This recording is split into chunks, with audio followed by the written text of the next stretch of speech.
Welcome to বুলটির হেসে।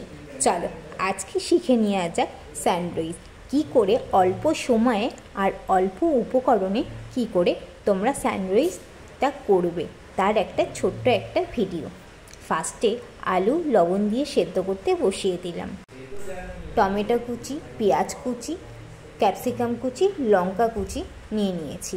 সেদ্ধ করা আলুটা ম্যাশ করে নিলাম। একটা চামচের সাহায্যে আমি কিন্তু ম্যাশ করে নিলাম। আমার কিন্তু ম্যাশ করা হয়ে গেছে। তারপরে কড়াইয়ের মধ্যে তেল দিয়ে দিলাম। তেল দিয়ে আমি ভালো করে আবার নাড়িয়ে চাড়িয়ে নিলাম।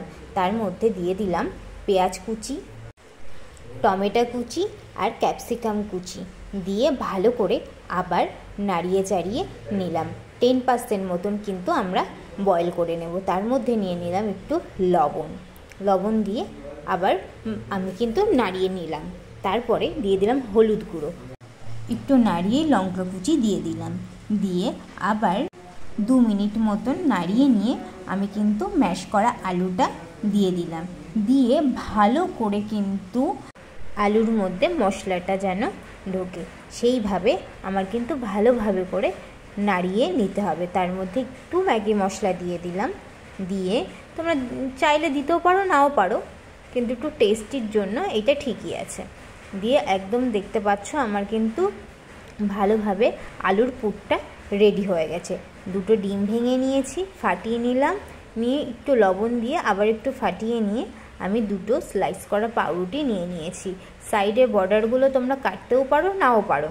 তার মধ্যে দিয়ে দিলাম আলুর পুরটা। তার উপরে আবার একটা স্লাইস করা পাউরুটি দিয়ে দিলাম। দিয়ে হালকা করে চেপে রেখে দিলাম। দিয়ে ডিম ফাটানোর মধ্যে এপাশ ওপাশ করে ভালো করে ডিপ করে নিলাম। নিয়ে তারপরে আমি একটা ফ্রাই প্যানের মধ্যে তেল দিয়ে দিয়েছি। দিয়ে অল্প তেলেই কিন্তু এটা হবে। দিয়ে আমি কিন্তু পাউরুটিটা দিয়ে দিলাম।